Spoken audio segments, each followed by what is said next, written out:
Come on, none of it's true. None of it's true. It's BS. They made it up. They lie. Excluding religious figures, Michael Jackson is probably the most famous man to ever live. Along with this, he was also one of the most controversial celebrities to ever live. And amongst celebrities, probably one of the most popular questions to ask is, was Michael Jackson guilty? But in regards to this video, that question is probably not aimed at the allegation that you're thinking about. Most of your minds probably went straight to the child sexual assault allegations for good reason. But it could also be whether or not he bleached his skin, whether or not he was chemically castrated. Was he killed in a conspiracy? How many surgeries did Michael Jackson get? These are all questions that have been asked over the last few decades, but the charge that I want to examine is, was Michael Jackson anti-Semitic? The history between Michael Jackson and the Jewish community goes a lot further than just the publicized criticism of his lyrics in They Don't Care About Us. Since Michael Jackson was a young boy in the Jackson 5, he has been surrounded by some of the most popular Jewish figures in Hollywood, music, and overall entertainment. Jewish figures like Walter Yetnikoff, Steven Spielberg, and Tony Mottola were all working very closely with Michael through his career life up until his death, with the latter becoming a very significant player in this saga during Michael's life. Famously, Walter Yetnikoff actually was the man, I don't know if you guys have seen the Michael movie, but the scene where Michael and his lawyer storm into MTV, and he was that executive that threatened MTV to pull all of his other artists if they didn't play Michael Jackson's music videos from Thriller. The first chapter in this tumultuous relationship that Jackson had with the Jewish community came with the fourth single off his fourth album, History, titled, as I previously mentioned, They Don't Care About Us. To this day, it is still one of Michael's most famous and iconic songs, with the lyrics of the song and the music video itself tackling issues such as police brutality, systemic injustices, and racism. Away from the Jewish community's issues with the lyrics of this song, there was actually drama with the government in Brazil, with the music video taking place in Rio de Janeiro, showcasing the poverty in the region, which the Brazilian government thought would have a negative effect on tourism, and stated that they believed Michael Jackson was taking advantage of the poor population of Rio de Janeiro. Famously, that was not the main issue of conversation regarding the song. That honor belonged to the lyrics, the now infamous lyrics, "Jew me, sue me, kick me, kike me." The day before the release of the album History, the New York Times released a piece regarding the lyrics of the song, labeling them as anti-Semitic. Michael actually responded to the article saying, and I quote, "The idea that these lyrics could be deemed objectionable is extremely hurtful to me and misleading. The song, in fact, is about the pain and prejudice and hate, and is a way to draw attention to social and political problems. I'm the voice of the accused and the attacked. I'm the voice of everyone. I'm the skinhead, I'm the Jew, I'm the black man, I'm the white man. I'm not the one who was attacking. It is about the injustices to young people and how the system can wrongfully accuse them. I'm angry and outraged that I could be so misinterpreted." Not long after releasing this quote, Michael also appeared on ABC's Primetime Live to respond to the claims of anti-Semitism. In a song you say, "Jew me, sue me," and some people are saying that that is anti-Semitic. It's not anti-Semitic because I'm not a racist person. I could never be a racist. I love all races of people, from Arabs to Jewish people, like I said before, to blacks. But when I say Jew me, sue me, everybody do me, kick me, kike me, don't you black or white me, I'm talking about myself as the victim. You know, my accountants and lawyers are Jewish. My three best friends are Jewish: David Geffen, Jeffrey Katzenberg, Steven Spielberg, Mike Milken. These are friends of mine. They're all Jewish. So how does that make sense? I was raised in a Jewish community. Later that same day, as the appearance, Michael's own manager, Sandy Galen, actually stepped in to defend him. The manager, who also happened to be Jewish, said, "I thought they were brilliant. He's saying stop labeling people, stop degrading people, stop calling them names." Due to backlash with the original release of the song, Michael actually changed any future pressings, including albums or single pressings, changing the lyrics to "Do me, sue me, everybody do me." These changes to lyrics have actually made the original pressings of the song with the original lyrics highly sought after, but the lyric changes weren't the end of the controversy regarding the song, as while shooting a music video for the song in Brazil, like I previously mentioned, Michael was spotted lip-syncing the original lyrics, "Jew me, sue me, kick me, kike me," which drew the ire of famous Rabbi Marvin Heil. Jew me, sue me, kick me, kike me. Those are the words that he told us that he would never use again. Michael Jackson arrived at the location of his music video under an umbrella to protect him from the sun and with 2 children by his side. He was in Brazil to shoot the music video for his song, "They Don't Care About Us." Last year, he angered Jewish groups when he sang these words.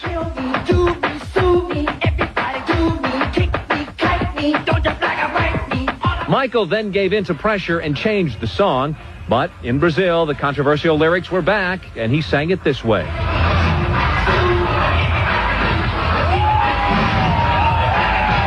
We showed footage of the video shoot to Rabbi Marvin Heyer, an activist for Jewish causes, who was outraged because last June, Jackson sent him a letter of apology for singing those lyrics. I'm shocked. Jew me, sue me, kick me, kike me. Those are the words that he told us that he would never use again. Now, I have a CD that he sent me with the words eliminated. Why couldn't he do the same thing in Brazil? Last year, Michael said the intention of the song was to say no to racism, anti-Semitism, and stereotyping, but he did change the lyrics. Even more interesting than that is around the same time of the recordings of the album History, Michael Jackson wrote a song called "Palestine Don't Cry." The song never actually made it past the draft stage, though, with the only evidence of the song actually existing being the very sheet of paper that Michael wrote the song on back in 1993 while on a plane to a concert he was doing in Tel Aviv. The subsequent non-release of the song has in future sparked conspiracies and rumors that it was perhaps higher-ups meddling with Michael and refusing to let him put the song out, but realistically, the track didn't even make it to the recording stage, let alone close to an official release. And with the fact that Michael not long after released songs like Earth Song and Heal the World, it's much more likely that the themes of Palestine Don't Cry were just an amalgamation, or maybe were themselves amalgamated into those future songs. Now, just prior to the release of his 4th album, History, the first allegations of child sexual misconduct dropped against Michael Jackson, which started the negative view of him throughout the 90s and into the 2000s. This was all despite a settlement worth a rumored $24 million Michael made to the families, and Michael claiming he did no wrongdoing. Now, a settlement is far from a not guilty result in a court case, so to me, just because the family took the money in the settlement doesn't mean jack in terms of Michael being innocent. But usually when celebrities settle court cases like this, it's to sweep them under the rug to avoid public scrutiny of a ongoing court case and all the media attention around that. And if that was Jackson's intentions, it certainly didn't work, because these types of controversies followed him in the media until his death in 2009 and even after his death. Now, after these initial allegations, Michael sought various different ways that he could improve his public image, one of which was going to be writing a book. The contents of this book were going to actually be over 30 hours of conversations Michael had recorded.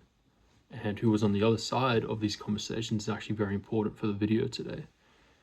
The other side of this conversation was self-proclaimed America's Rabbi Shmuley. Shmuley and Michael initially met through a mutual friend and a mutual psychic, Uri Geller, and by the year 2000, Michael and Shmuley were very close friends, with Rabbi Shmuley being his spiritual advisor. In 2001, Michael and Shmuley both attended Oxford University, where Michael promoted the charity that they had actually started together, the Heal the Kids Foundation. Michael's about to give a 45-minute speech. You're all going to be, I think, inspired and uplifted by what he has to say. He's worked very hard in his speech. He's been practicing and practicing it. He's here with a broken foot. So please all wait for him to give his speech. And we hope that we'll all... We're live on the BBC at the moment,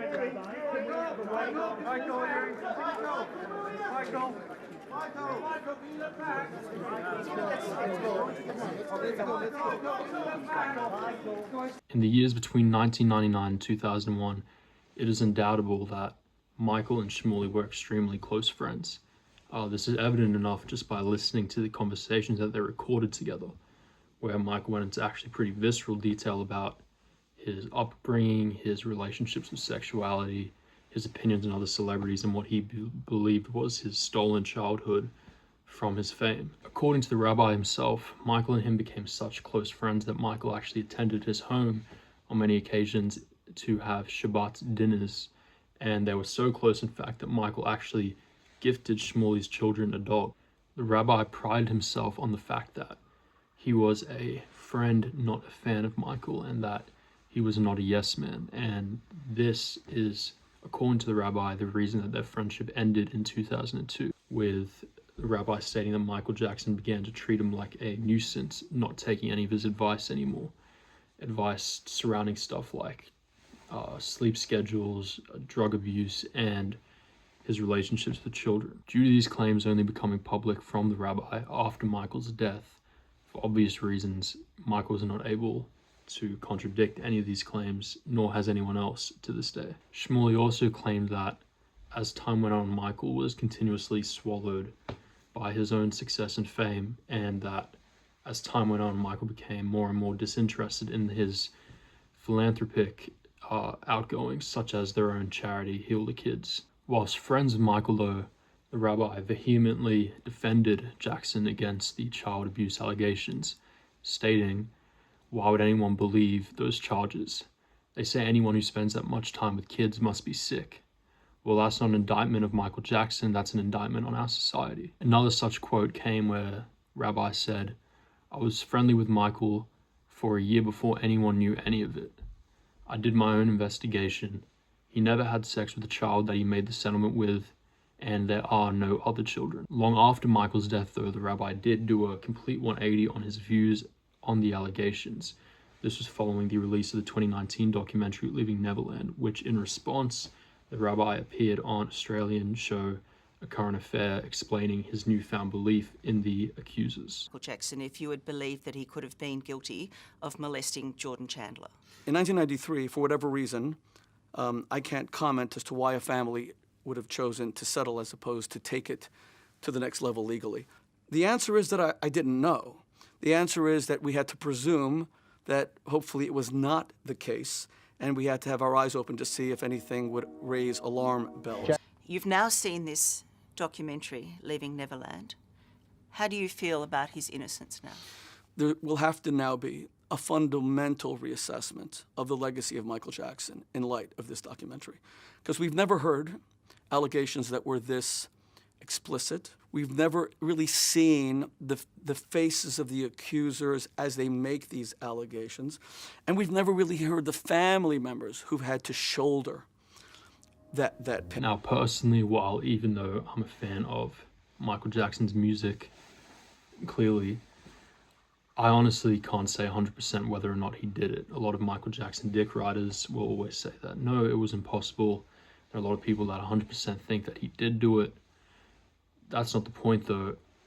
I think it is strange that the rabbi changed his views after seeing the documentary, according to him, because of the new visceral details that he was hearing. Because, when these allegations initially came out in 1993 and the early 2000s, he knew what they were for, right? Whether or not you believed Michael did it, the allegations were always of disgusting behavior on Michael's behalf. So I don't know, what did he think child sexual misconduct was, or child sexual abuse? It was always a disgusting allegation. Nevertheless, you may be wondering, when did this book of the conversations actually release? Because their friendship ended in 2002. Michael died 7 years later in 2009. So did they reconcile in some way to put the book out? Was there an agreement that even if their relationship broke down, the book would release? Because I've heard the conversations. A lot of people have heard the conversations or read the transcripts. So when was the book released? The contents of the conversations were actually premiered on NBC's Dateline television just 3 months after Michael's death. From critics and fans of Michael, a lot of people slammed this as a clear posthumous exploitation of someone who was once Schmuley's friend, but Schmuley responded saying that he was simply just fulfilling what Michael wanted his legacy to be. When CNN asked the Jackson family of their opinions on the release of the book, they simply responded that they will not dignify this with a comment. Now, whether or not you think the release of the book was ethical, which I don't, I do recommend anyone that is interested in Michael Jackson to listen to the conversations up on YouTube or wherever you can find the transcripts, because it does give a really visceral and interesting look at Michael Jackson's life and inner thoughts that you can't really find anywhere else.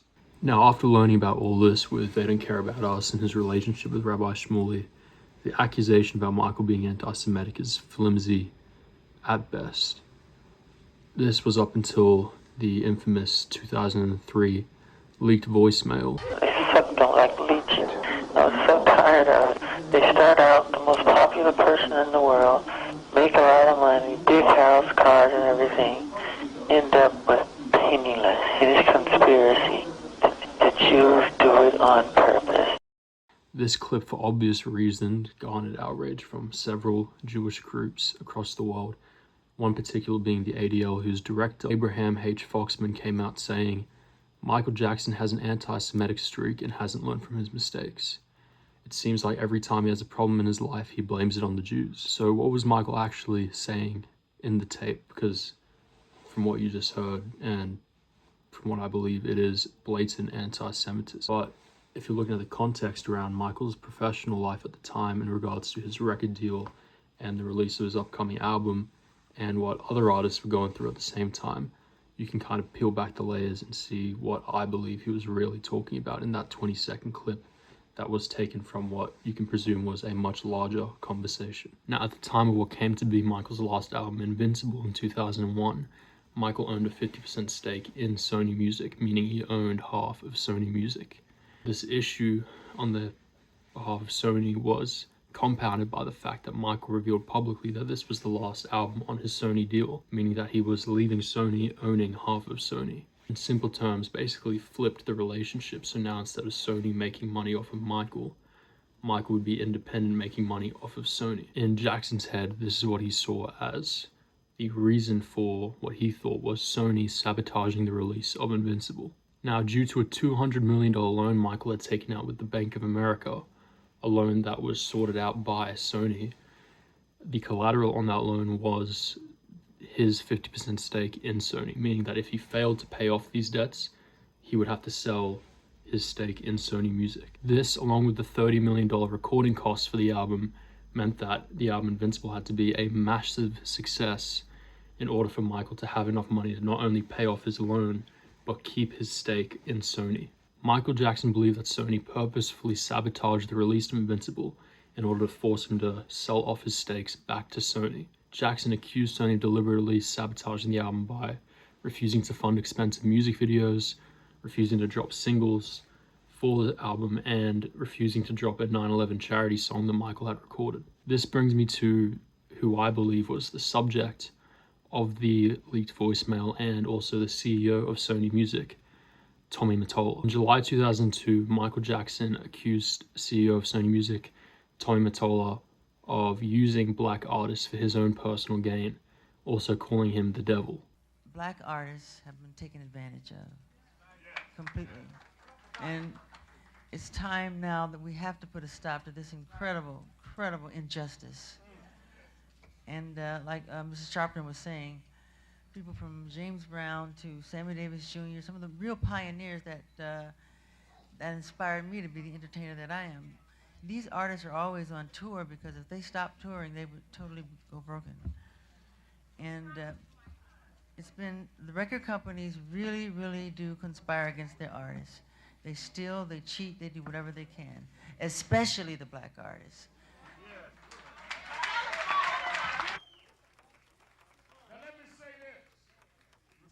Sony, Tommy Mottola, Tommy Mottola is the president of the record division. He is he's a racist, and he's very, very, very devilish. Top of this, he accused not only Sony but the entire music industry of racism. Sony openly disputed the claims that they sabotaged Michael's album, citing the fact that Michael refused to do a US leg of his Invincible tour as the reason that the album was not garnering the same type of hype that his previous releases did. After the public bashing of Mottola by the hands of Michael, Sony not only dropped the promotional budget for the album, but also demanded a $25 million payout from Jackson due to the fact that he did not commit to doing the American tour. At the end of the day, in 2001, Michael did release Invincible, and instead of spending 2002 touring the album like he normally would, he spent it rallying against Sony continuously.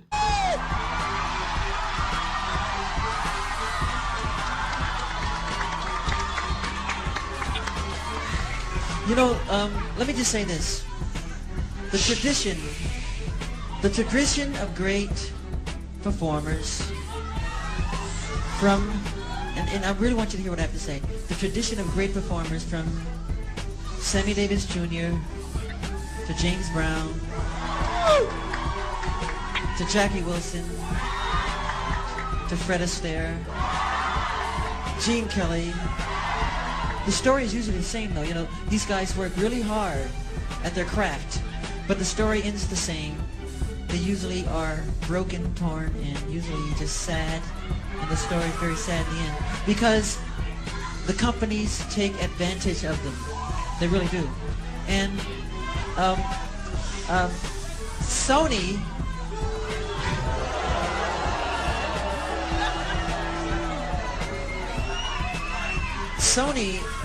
being being the artist that I am at Sony, I've generated several $1 billion for Sony, several billion, and they really thought that my mind is always on music and dancing, and it usually is, but they never thought that this performer, myself, would outthink them.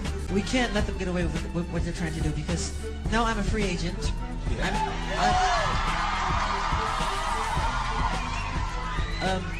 I just owe Sony one more album. It's just a box set, really. It's with 2 new songs, which I've written ages ago. Because every album that I record, I write, like, literally, I'm telling you the truth, I write at least 120 songs every album I do. So I can do the box set and just give them any 2 songs. So I'm leaving Sony a free agent.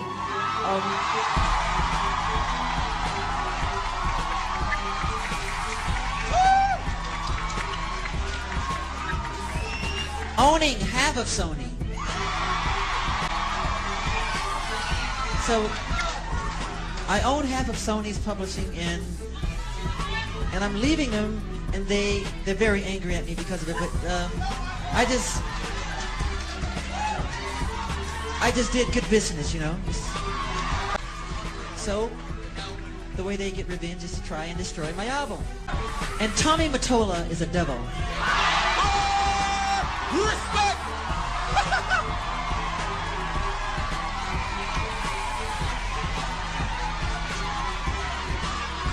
I'm not supposed to say what I'm going to say right now, but I have to let you in on a secret. Say it. Please don't videotape what I'm going to say, okay? Turn that off, please. No, what? I don't mind. Tape it. Oh! Michael is getting gangster today! Yeah. Mariah Carey, after divorcing Tony, came to me crying. She was crying so bad I had to hold her. And she said to me that this is an evil man. And Michael, this man follows me, she said. He taps her phones. And he's very, very evil. And she doesn't trust him. And he is a horrible human being. And we have to continue our drive until he's terminated. Oh! There you go!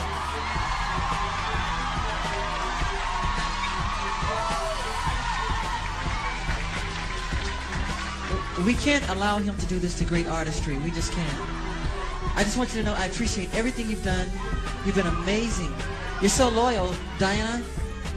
Everybody, Waldo, all the people here, I love you all. You've been amazing. Thank you! I love you. But still, I promise you, the best is yet to come. Now, whatever your views are on Michael Jackson the person, I think anyone can agree that casting a wide net over a racial group due to your experiences with one or a few members of that racial group is wrong. But I also believe that using the outrage of the leaked voicemail as a way to strip away the historical significance in the record industry and the music industry's exploitation of black artists at the hands of who happen to be Jewish radio or music label executives is ridiculous.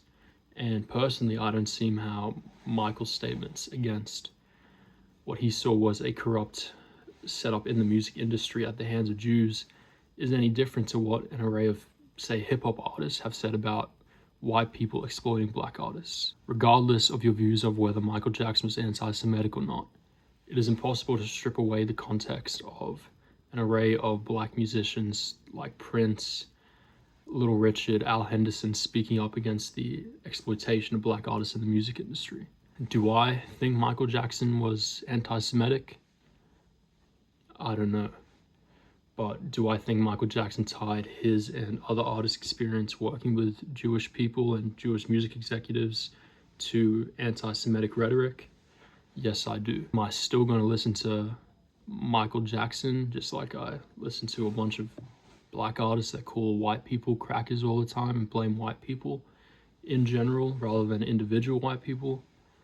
Yes, I will. And Thriller's the best album of all time.